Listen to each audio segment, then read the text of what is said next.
अस्सलाम वालेकुम, welcome to star and style season 5। मैं हूं आपका होस्ट आसिम याटेवाना। आज एक बहुत ही स्पेशल शो लेकर हम आपके लिए लाए हैं because it's a musical episode. और आपको पता है कि जब म्यूजिकल एपिसोड्स होते हैं मेरे तो वो फेवरेट्स होते हैं। आज हम आपकी मुलाकात करा रहे हैं पाकिस्तान के एक आइकॉनिक आर्टिस्ट के साथ जिनके हमें बहुत रिक्वेस्ट आई और finally he is here today. आज शो बहुत ही मज़े का, very musical, very entertaining.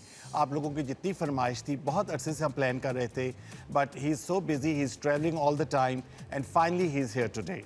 Pakistan का बहुत बड़ा नाम, the iconic singer of Pakistan, let's invite truly talented Salim Javed.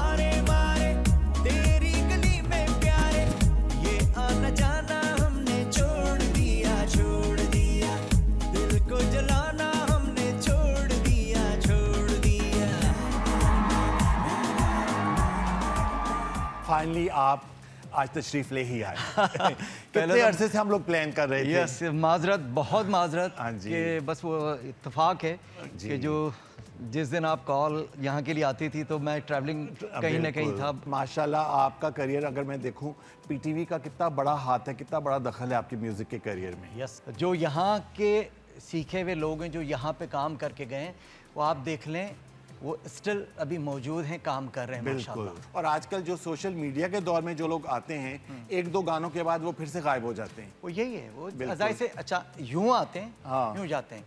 हमने यहाँ पर जाहिर सी बात है कि पीटीवी का परखने का अंदाज बहुत मुश्किल भी था मगर बहुत मयारी था, तो इसलिए कभी कभी ये होता था कि बहुत टाइम लगता था यहाँ तक पीटीवी के कैमरे के सामने आने के लिए। बस मैं शुरू करूंगा बिल्कुल कि आपको वो पहला दिन याद है जब आप आए यहाँ पर, चांस कैसे मिला? एक्चुअल मैं जो पब्लिक तक गया हूँ ना, तो एक डिफरेंट वो है।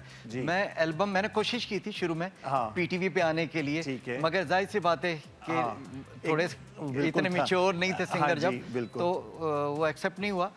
फिर मैंने कोशिश की कि स्टेज पे तो मैं गाता ही था, फिर मैंने एल्बम बनाई, कैसेट्स। 1985 में फर्स्ट कैसेट हमने बनाया, वो लॉन्च हुआ और वो रिकॉर्ड बिजनेस किया उसने, हिट हुआ वो। और उसमें और शादियों पे आपके गाने बजते थे। आई रिमेम्बर 80s का जो एक दौर था, उसमें एक बहुत आपका जो म्यूजिक है उसका बहुत स्ट्रॉन्ग एलिमेंट था उसमें। यस यस बिल्कुल। वो फिर एल्बम आई, पहली एल्बम आई, वो हिट हो गई जिसमें लैला और लैला और मुख्तलिफ गाने थे। फिर उसके बाद दूसरी एल्बम भी आ गई उसी ईयर में। फिर थर्ड एल्बम हमने द ग्रेट जावेद मियादाद के नाम से एक एल्बम बनाई थी। तो जावेद मियादाद पे हमने पूरी एल्बम बनाई, पूरी। वो गाना एक था उनका जो ऑस्ट्रेलिया कप हुआ था शारजा में, जो हमने इंडिया को फेमस छक्का था, बिल्कुल, उस पे हमने वो पहला किसी क्रिकेटर के ऊपर पहला सॉन्ग था वो। उसके बाद से फिर ये सिलसिला शुरू हो गया 86 के अंदर ना, 86 के अंदर। फिर 86 के अंदर ही मुझे यहाँ पीटीवी पे आरिफ राना साहब नीलाम घर करते थे। हाँ बिल्कुल। तो वो मुझे मौका मिला और उसमें मुझे आज तक गाना याद है। अच्छा। दिल के सादे कागज पर मेरा नाम लिखता जा। ओह वाह, वो गाना हम दोबारा से भी रीडू कर रहे हैं। अच्छा, कर रहे हैं आप। देखिए कितनी यादें हैं, कितनी एक नॉस्टैल्जिया होता है जब आप अपनी जर्नी देखते हैं। और माशाल्लाह से देखें कि आपका करियर ओवर 30 इयर्स, बल्कि 85 से अगर आप देखें, कितने अरसे से, और आप तो खुद अभी टीनेजर लगते हैं। मेरे दोस्त कहते तुमने सेट लगाया हुआ, ये लड़कों का सेट लगाया हुआ। अच्छा, तो मुझे ये बताइए कि जो आपकी म्यूजिकल जर्नी थी, इसमें चैलेंजेस आपने फेस तो किए होंगे बहुत।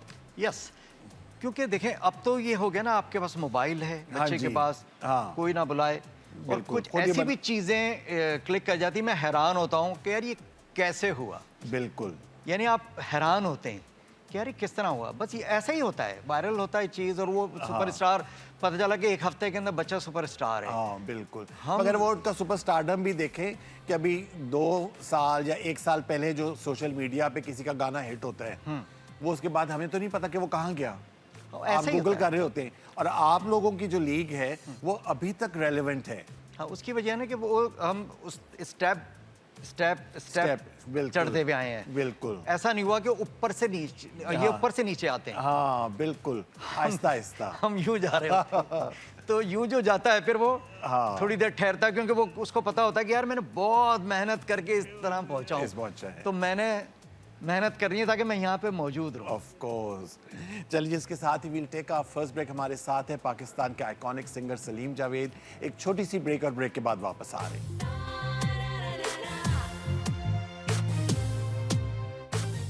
एक अच्छी चीज़ ये होती थी, अगर कैसेट का एक गाना हिट होता था ना, वो सारे के सारे गाने फिर हिट होते थे। चन बूंदे दिल को डुबोए जाए, किसी के आने की खुशी मेरे दिल को डुबोए जाए।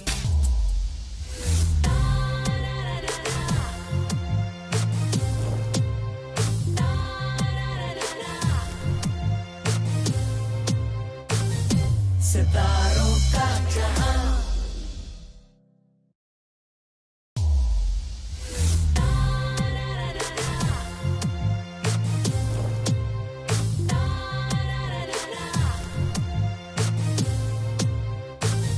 सितारों का जहां। जी, welcome back after the break. और बहुत ही आज म्यूजिकल एपिसोड मेरे फेवरेट होते हैं, आपको पता है। और जब हमारे गेस्ट सलीम जावेद साहब जैसे हों तो मेरी एक लिस्ट होती है फरमाइशों की। अच्छा, आपकी जो सॉन्ग्स थे, एल्बम्स थी, मैं तो बहुत फॉलो कर रहा था। लेट 80s और अर्ली 90s में जो प्लेस के अंदर आपके OST थे वो बहुत फेमस हुए। जी, इसमें कुछ फ़र्क महसूस करते थे आप परफॉर्म करते हुए? इसमें फ़र्क होता है। जाहिर सी बात है कि ड्रामे के लिए आपको ट्रैक बनाते हैं, या कभी कभी ऐसा भी हुआ है, मेरे कुछ गाने ऐसे भी गए हैं कि मैंने अपनी एल्बम के लिए बनाया है। अच्छा, दोनों ने उठा लिया वहाँ तो अब ड्रामे का ट्रैक हम बना रहे हैं, से। हाँ, तो वो बनाया, मगर जब वो सुना और फिर मेरा दूसरा एल्बम का भी प्लान, यार ये दे दें, ओह, इसको बाद में हम करेंगे, ये रख लो, इसको बाद में करेंगे। ऐसा भी हुआ है। वाह एक जी, हुमायूं वाह। सईद का कोई सीरियल था, उसके लिए मैंने गाना बनाया था, बात कुछ भी नहीं, बात ऐसे ही कुछ ड्रामे का नाम था। हाँ जी। तो वो मेरा एक गाना था, उनके लिए बनाया था मैंने गाना, मगर वो जब उन्होंने, प्रोड्यूसर ने कहा कि हुमायूं आप वो जाके वो सुने, सलीम जावेद के स्टूडियो में एक गाना उनकी एल्बम में आ रहा है, दिले वीरा तेरी याद है तन्हाई। ओह वाह। तो वो हमने मेलोडी चेंज करके, तो हुमायूं आया, हुमायूं ने कहा यार मुझे वो सुनाओ सॉन्ग। अच्छा, तो वो जब सुना कह रहा है ये मेरे ड्रामे में आ रहा है। मैंने कहा यार ये तो मेरी एल्बम का है। कह रहा कुछ नहीं, एल्बम में डालो। ड्रामे में जब आएगा ये और ज़्यादा फेमस हो जाएगा। कितनी छोटी छोटी ट्रिवियाज होती हैं। Yes. अच्छा, आप चूंकि ये म्यूजिकल एपिसोड है तो जो मेरी अब पर्सनल फरमाइश है वो है, आपका एक सॉन्ग था बारिश की चंद बूंदें। उसकी जो वीडियो थी वो भी बहुत, आपने कोई वो जो ड्रामा था कोई मरी और नथिया गली और उस तरफ शूट हुआ था, और उसमें मुझे याद है सोनिया खान थी और हुमायूं मॉडल का नाम था। हाँ, हुमायूं नाज और उसने शमून अब्बासी ने इसको हाँ जी। डायरेक्ट किया था। अच्छा, वो पूरा बहुत ज़बरदस्त ड्रामा सीरियल था। ओके, अच्छा था, वो गाना भी काफ़ी पॉपुलर बहुत था। बारिश का वो कभी कभी कुछ चीज़ें ऐसी बनती हैं कि मैं ज़्यादातर इस्लामाबाद के अंदर या मरी या कहीं जाना होता है ना, जब बारिशों का सीज़न होता है, कराची में भी, हाँ जी, या जहाँ भी कहीं, ये गाना लाजिम बजता है FM पे। बिल्कुल। तो अच्छा, उसकी अच्छा बहुत बहुत एक नॉस्टैल्जिया उसकी एक एलिमेंट है। अब मैं रिक्वेस्ट करूंगा कि वो आप थोड़ा सा परफॉर्म कीजिए प्लीज। जी,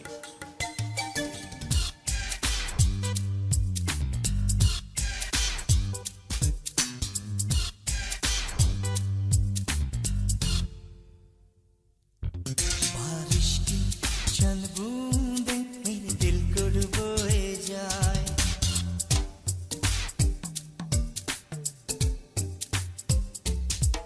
बारिश की चंद बूंदें मेरे दिल को डुबोए जाए, किसी के आने की खुशी मेरे दिल को डुबोए जाए। आने में ना तू देर कर, आने में ना तू देर कर, मेरी जान निकल ना जाए। बारिश की चंद बूंदें मेरे दिल को डुबोए जाए, किसी के आने की खुशी मेरे दिल को डुबोए जाए।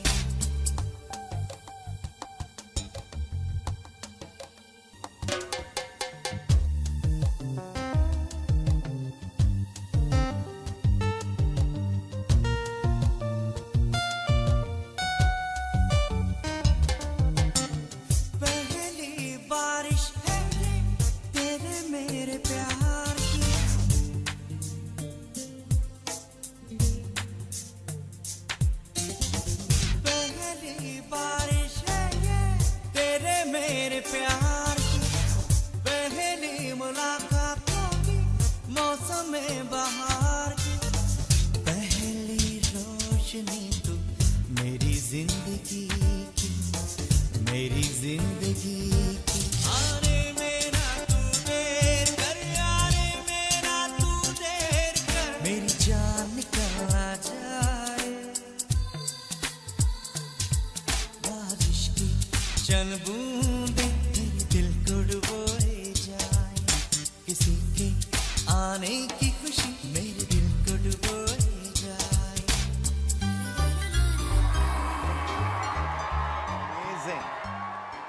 जब पुराने गाने लगते हैं तो बंदा उस टाइम में चला जाता है, पता है, जो भी आपकी एक मेमोरीज होती हैं यस यस तो उसमें तो ये गाना जब आप कर रहे थे तो इसकी कोई मुझे कोई यादगार कुछ आपके जहन में जब कंपोज कर रहे थे या रिकॉर्ड कर रहे थे? मुझे हमेशा से आस में रहता था कि कोई बारिश पे गाना बनना चाहिए। एक मैंने गाया था, वो इंग्लिश म्यूजिक था, इंग्लिश ट्रैक था, उसके ऊपर हमने वो जो एक जमाना था हाँ, कि इंग्लिश गानों को करते थे, शायरी उर्दू करके हाँ, तो ये ट्रेंड था। हाँ, बिल्कुल पाकिस्तान में हर सिंगर करता था, तो वो उस टाइम किया था। मगर मैं चाहता था कोई अपना गाना, पर्सनल सॉन्ग ऐसा हो कि जो कॉपीराइट का भी इशू ना हो, बिल्कुल, और जहन में नहीं आता था। एकदम ये मेलोडी आई जहन के अंदर, बारिश की बूंदे। ये खुद मैंने लिखा भी खुद है इस गाने को, इसको कंपोज भी मैंने किया है। और जवाद हैदर एक बहुत ज़बरदस्त म्यूजिशियन है, उन्होंने इसको अरेंज किया और प्ले किया उसको। अमेजिंग। तो बहुत कभी कभी कुछ चीज़ें जो है ना वो बनाई नहीं जाती, बन जाती हैं। बिल्कुल। और वही चीज़ें अच्छी होती हैं जो बन जाती हैं। बन जाती। इतने जो आपने एल्बम्स बनाए उसमें कौन से पॉइंट पे आपने रियलाइज़ किया कि I have reached that place, कि अब अल्लाह पाक ने आपको वो स्टेटस दे दिया है? कि वो कौन सी एल्बम थी, जुगनी थी या उससे पहले कोई लैला और लैला वाली एल्बम थी जिससे आपको स्टारडम का रियलाइज़ किया आपने? अच्छा, पहले ही एल्बम सुपर डुपर हिट हो गई थी। अच्छा, माशाल्लाह। और फर्स्ट एल्बम आई, हमारे यहाँ तो यही होता है ना कि आप फर्स्ट मूवी आपकी एक गाना हिट हो गया, एक गाना हिट हो गया, ओवरनाइट सेंसेशन। पहले एल्बम का दौर था, कैसेट का दौर था। बिल्कुल। तो कैसेट एक अच्छी चीज़ ये होती थी, अगर कैसेट का एक गाना हिट होता था ना, वो सारे के सारे गाने फिर हिट होते थे। बिल्कुल, लोग सुनते रहते तो बड़े शौक से सुनते थे। साइड ए और साइड बी होती थी। हाँ, साइड और हम आजकल की जेन जी को बताएं कि क्या होता है। तो अब 6 या 7 गाने ये पे आते थे, 6 या 7 गाने अगर आपके पास। और उसको अगर खोले तो बीच में लिरिक्स भी लिखे होते थे। लिरिक्स लिखे हुए होते थे, उसमें सारे एल्बम्स होती थी, सारी डिटेल्स होती थी। और वो एल्बम जब जाहिर सी बात है कि कैसेट्स होता है वो खराब हो जाता है, फिर वो दोबारा खरीदते थे। एक और उसके एक मजे का और सीन होता था कि हमारा एल्बम आने से पहले, या मेरा या किसी का भी, तो एक स्टाइल था कि वो पोस्टर लॉन्च होता था। यूट्यूब या ये सोशल मीडिया तो था नहीं। बिल्कुल। तो एल्बम आने से पहले जिस आर्टिस्ट का भी आता था तो वो म्यूजिक सेंटर के ऊपर पोस्टर लगा था। बिल्कुल लगा होता तो था। लोग जब वो 10-15 दिन पहले पोस्टर लग जाता था तो लोग आके बार बार पूछते थे यार कब आ रहा है ये वो उसको डेट बताते थे कि इस दिन आ रहा है, फिर डिले हो जाता था, फिर कहते यार आपने कहा था। तो वो बच्चे ये वो अच्छा पोस्टर मांग के लेके जाते थे शॉप से, वो म्यूजिक सेंटर से। आपने ये भी फैशन था कि वो उस सिंगर का पोस्टर लेकर जाते फिर अपने घर पे जाके लगाते थे। Of course. आप क्या समझते हैं कि अब जो सोशल मीडिया का दौर है, इंसान को वक्त के साथ साथ अडेप्ट करना पड़ता है। यस। तो आप भी सोशल मीडिया पे इतने एक्टिव हैं आजकल के नहीं हैं? मैं इतना एक्टिव नहीं था क्योंकि मैं स्टेज पे, मुझे लगता था कि टीवी एक ऐसा स्क्रीन है, मीडियम है कि जिस पे एक आर्टिस्ट का जो है ना मजा आता है उसके ऊपर। ये मुझे ये लगता था इस पे कोई भी आ सकता है, कोई भी बनाएगा वीडियो, कोई भी आ जाएगा, लगा देगा। टीवी पे किसी भी चैनल के ऊपर आना और प्रॉपर तरीके से आना, ये एक अलग का स्टाइल होता है। बिल्कुल। एक आपकी इमेज भी बिल्डअप होती है। हाँ जी। मगर आपको वक्त के साथ आप इसको इनकार नहीं कर सकते आप, क्योंकि हमने देखते रहे, मगर अब मजबूरन हमें भी डिजिटल मीडिया पे जाना पड़ रहा है। मैं समझता हूँ जितने जल्दी आप अपने आप को, जो लेटेस्ट ट्रेंड्स हैं उसके साथ अडेप्टेबिलिटी आपके अंदर होती है, तो फिर आप compete करते हैं बाकी लोगों के साथ। नहीं तो आप पीछे रह जाते हैं। हर चीज़ के पॉजिटिव और नेगेटिव दोनों होते हैं, मगर ये है कि आपको वक्त के साथ साथ थोड़ी सी अपने आप को री इन्वेंट करना पड़ता है। हाँ, आप ये देखें टीवी के जो शोज होते हैं वो ज़्यादातर अब देखे जाते हैं अब यूट्यूब पे। बिल्कुल। सोशल मीडिया के जरिए देखे जाते हैं, फेसबुक पे देखे जाते हैं, छोटे छोटे क्लिप्स आ जाते हैं, वो सारे वो उसी पर देखे जाते हैं, उस पे देखे जाते हैं। टीवी पे देखना थोड़ा सा कम हो गया। या तो ये कि लोग मसरूफ हो गए हैं, जिंदगी इतनी बिजी हो गई है लोगों की कि लोग चाहते हैं कि बस टीवी खोले कौन, हाँ बस फोन मोबाइल पे सब उठाया सारा देख लिया। इसका भी एक अपना मजा है वैसे। चलिए इसके साथ ही हम अपनी नेक्स्ट ब्रेक लेते हैं, एक छोटी सी ब्रेक। हमारे साथ है सलीम जावेद। एक छोटी सी ब्रेक लेते हैं, ब्रेक के बाद वापस आते हैं। नाज़िया ज़ुहैब की क्या बात है, और वो पहले हमारे पाकिस्तान के सिंगर थे। इलेक्ट्रॉनिक म्यूजिक हाँ उनकी तरफ से आया था। बिल्कुल। कोई तो रहता है सांसों में।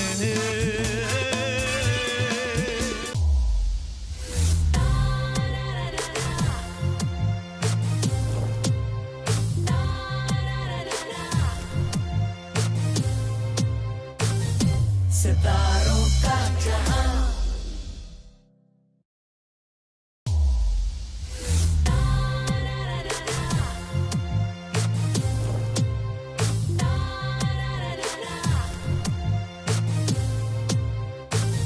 सितारों का जहां। जी welcome back after the break. और ब्रेक में भी हमारी गुफ्तगू चल रही थी, मेरे सवालात जो हैं, इंक्वायरीज जो हैं वो चल रही होती हैं कि कौन सा गाना। अच्छा, जैसे कि ब्रेक में मैंने आपसे पूछा, मुझे ये बताइए कि जब शुरू में आपने अपना म्यूज़िक का करियर शुरू किया तो ऐसे कौन से सॉन्ग से या ऐसे कौन से सिंगर से आप इंस्पायर्ड थे, ताकि जैसे मेरे personal favourite growing up years में थे नाज़िया हसन, ज़ोहेब हसन। Yes. उनका एक लेगेसी थी कि पॉप कल्चर जिस तरीके से आया था, तो आपके कौन थे वो मुझे बताइए। नाज़िया ज़ुहैब की क्या बात है, और वो पहले हमारे पाकिस्तान के सिंगर थे। इलेक्ट्रॉनिक म्यूजिक हाँ उनकी तरफ से आया था। बिल्कुल।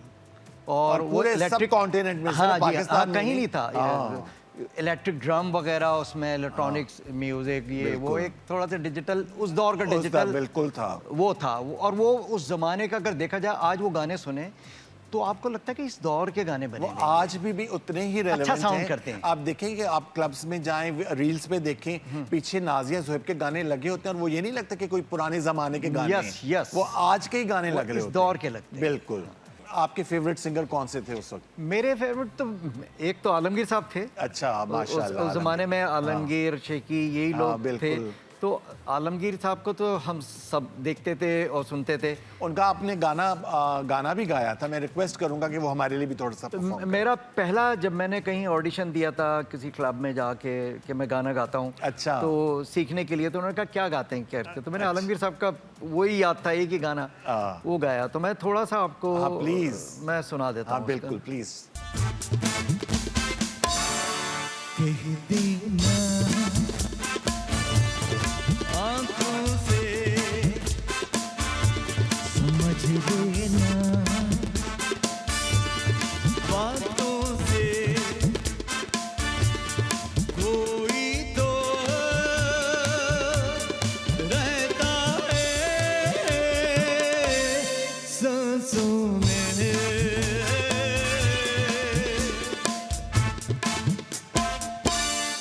कह देना आंखों से,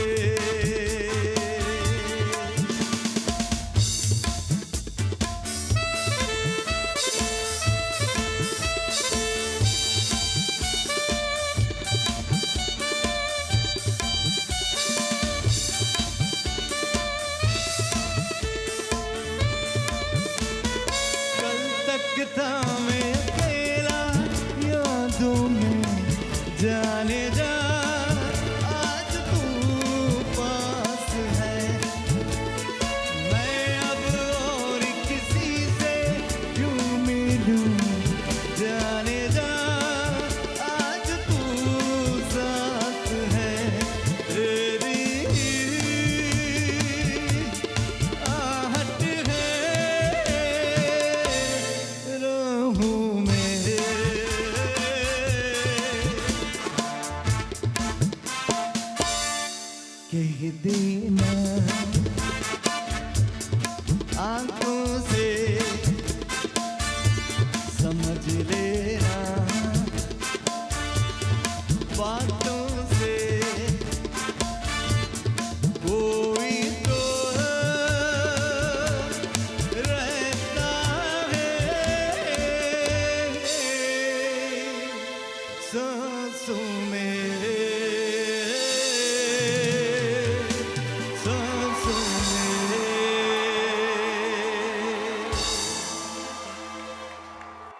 ये कुछ सॉन्ग ऐसे होते हैं जो कि एवरग्रीन सॉन्ग्स हैं, यस, जो ये कि जब भी गाएं इसकी एक एनर्जी, इसकी वाइब भी एक बहुत ही और लेवल की होती है। असल में जिस दिन से मैंने पहले जब ये गाना जब गाया था, मैंने अपने लिस्ट से इसको निकाला नहीं।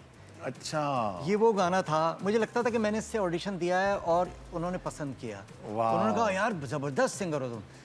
तो आज तक मेरा जो स्टेज की जो परफॉर्मेंस का जो फर्स्ट सॉन्ग होता है ना, अच्छा, वो यही होता है। अच्छा, वो लड़कों ने और बड़ा, अभी तो हमने थोड़ा सा प्यार मोहब्बत से गाया, बड़ा इसका म्यूजिकल एलिमेंट, गिटार, एक अजीब म्यूजिक है और क्या मेलोडी है। आलमगीर साहब, क्या है, अल्लाह उनको सलामत रखे, बाबा है हमारे म्यूजिक इंडस्ट्री के। बिल्कुल जी। अच्छा जी, अब हमारा जो सेगमेंट है ये है सोशल मीडिया का। सितारों का जहां। हम आपके सोशल मीडिया पे गए हैं और उसमें से कुछ पिक्चर्स सिलेक्ट किए हैं, तो आप उसमें उनके बारे में हमें बताइएगा। ठीक है, ठीक है जी।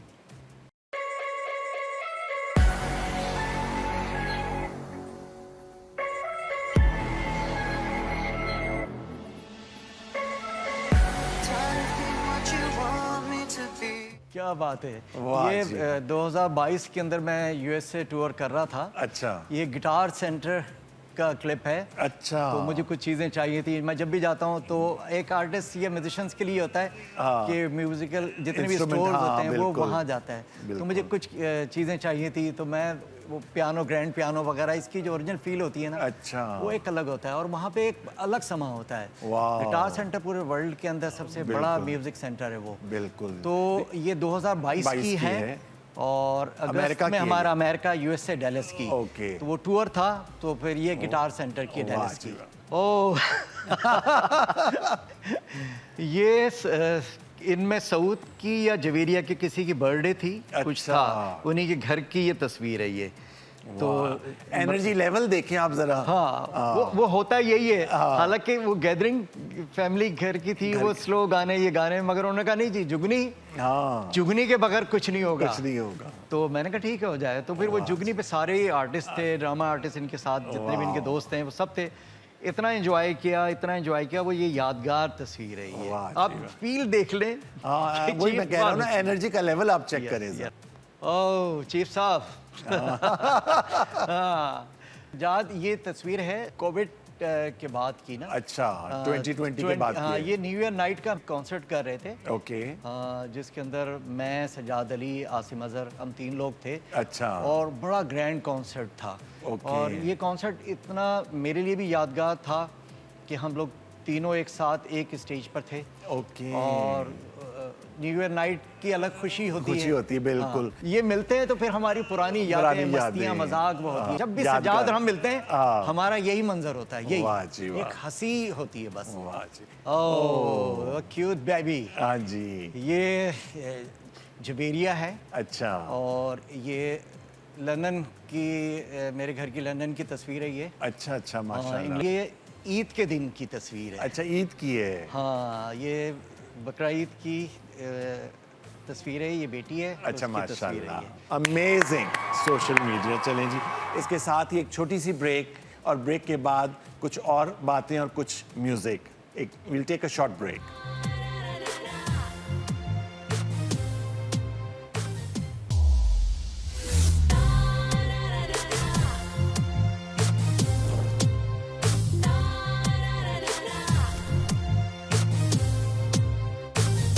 सितारों का जहां।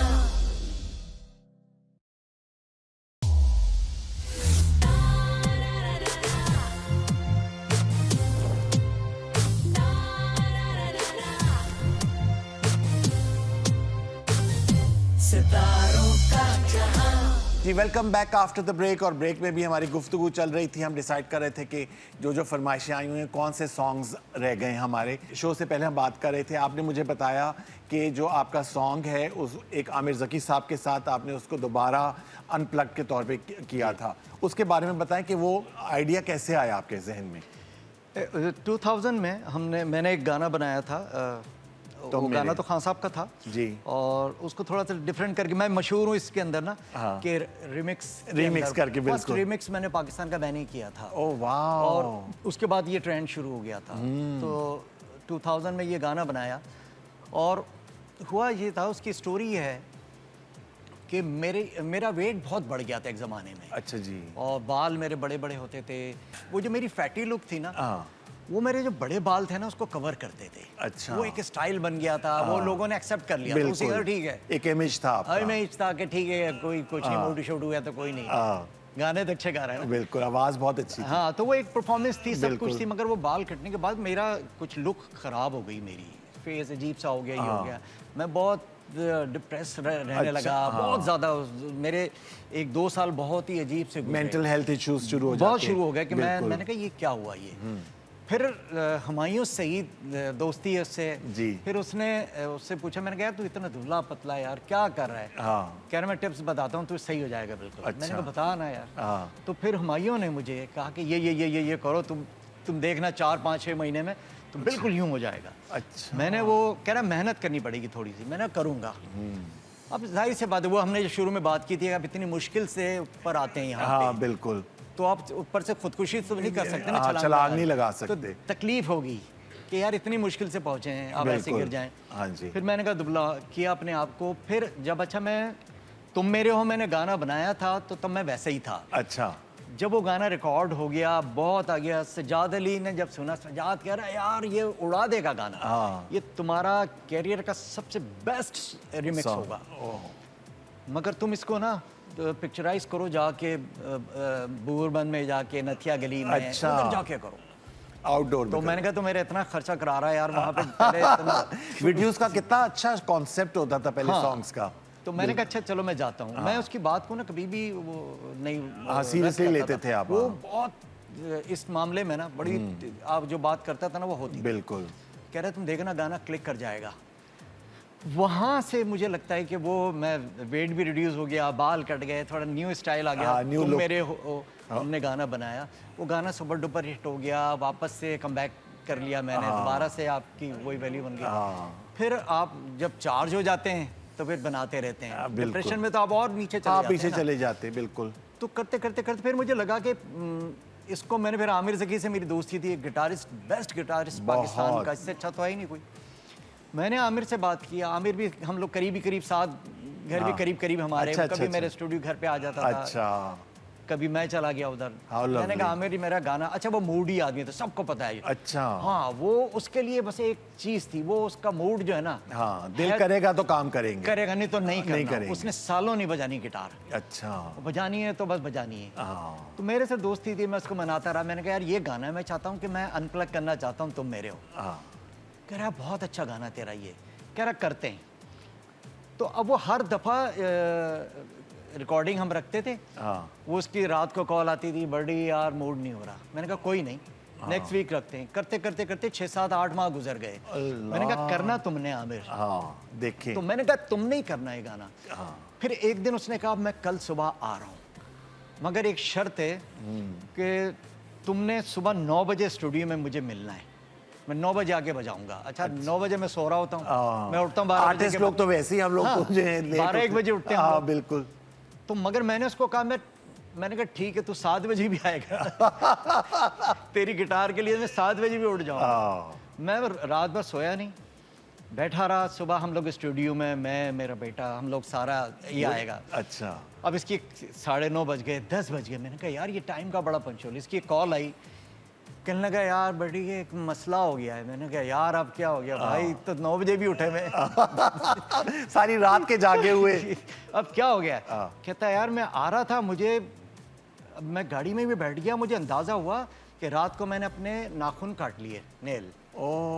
अच्छा वो नाखूनों से अकॉस्टिक गिटार बजाता, नेल से बजाता था वो। ओके। कह रहे यार काट लिए, वो बजाऊंगा कैसे? मैंने कहा फिर 1 महीने का हमने इंतजार किया। उसके वापस से फिर जाके उसने गिटार बजाई। तो क्या बजाई कि वो आप मौजूद नहीं है, मगर उसकी गिटार मौजूद है, आवाज, उनका टैलेंट जहाँ पर है। मैं रिक्वेस्ट करूंगा कि वो प्लीज जहाँ पे आप हमारे व्यूअर्स के लिए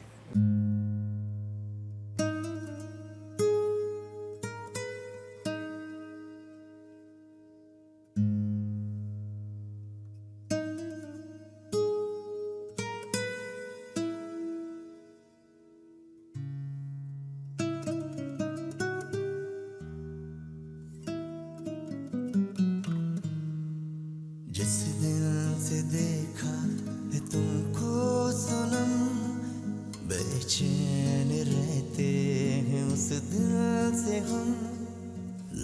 लिखा है ऐसा खुदा की कसम तुम मेरे हो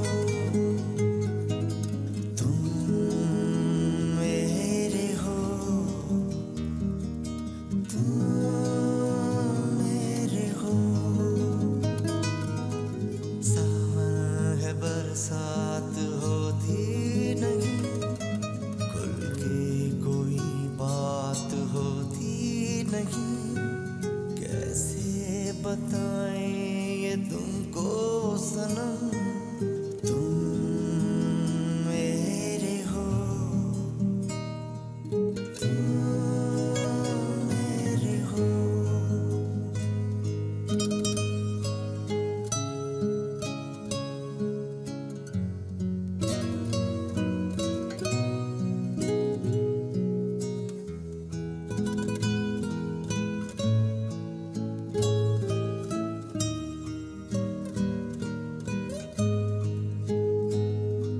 शायर जो होता मैं तेरे लिए कहता गजल में कोई प्यार की होता मुसाविर तो अपने लिए मूरत बनाता रुखे यार की तस्वीर तेरी बनाता मैं सारे जहां को दिखाता मैं पर क्या करूं कि मुसाविर नहीं है बदनसीबी कि शायर नहीं कैसे बताएं ये तुमको सनम तुम मेरे हो तुम मेरे हो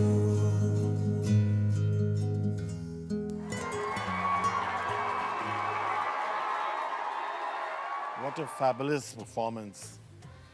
एक आपको नॉस्टैल्जिया और आप एक कहीं और ट्रांस में चले जाते हैं 90s रिपीट हो रहा है बिल्कुल म्यूजिक में भी फैशन में भी और बिल्कुल हो रहा है हर चीज में ना आप देखें कि कितने सॉन्ग्स हैं हमारी 90s की मूवीज के पाकिस्तान में इंडिया में हर जगह पे वो दोबारा रीमिक्स होकर सामने आ रहे हैं बिल्कुल बिल्कुल और आ रहे देखें वो जो हम उसको छोड़ चुके थे अब जितने वापस हैं हाँ लूज सारे कपड़े ये वो हाँ, सारे फैशंस भी सारे वही आ गए मेरे सारे कपड़े खराब हो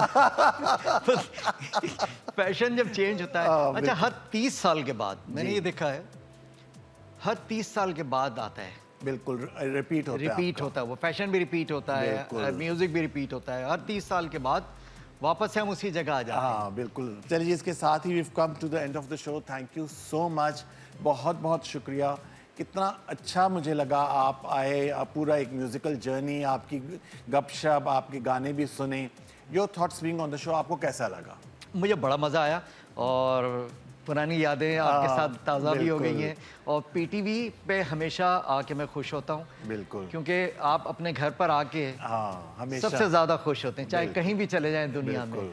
जब वापसी घर पर होती है बिल्कुल। तो पीटीवी हमारा होम है home है, और बिल्कुल। पीटीवी होम है ही Of course, बिल्कुल तो जी। बड़ी यादें इसके साथ हैं जब पीटीवी पे होते हैं तो बड़ा अपना सा फील होता है बहुत शुक्रिया थैंक यू सो मच इंशाल्लाह फिर दोबारा एक इस तरह की हम नशिश रखेंगे बिल्कुल। ताकि आपकी हमारी जो लिस्ट है वो पूरी नहीं हुई पर एंड में मैं रिक्वेस्ट करूंगा कि आपका जो बहुत ही फेमस सॉन्ग था जुगनी वो फिनाले के तौर पे आप परफॉर्म करें व्यूअर्स से हम इजाज़त चाहेंगे इंशाल्लाह नेक्स्ट वीक आपसे मुलाकात होगी आप देखते रहिए star and style season 5 only on PTV home अपनी दुआ में याद रखिए और अब फिनाले के तौर पे मैं रिक्वेस्ट करूंगा कि बहुत ही फेमस सॉन्ग जुगनी वो परफॉर्म करेंगे सलीम जावेद जहां पर आके वो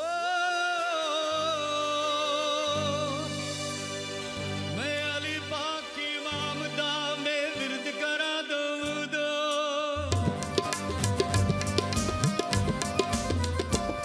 मैं अली पाक की मामदा में विरद करा दूं दो हुण वेख जल्ले नूर दे झुक तेरे शबनम मैं पढ़ी नमाज़ इश्क दी दूर होवे सब गम ते मैं गावां जुगनी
अनकही जो थी अनसुनी, जिंदगी फिर भी रवा सितारों का जहां, पैशन के है रंग सब है मेरे संग, क्यों ना हो मेहरबान सितारों का जहां,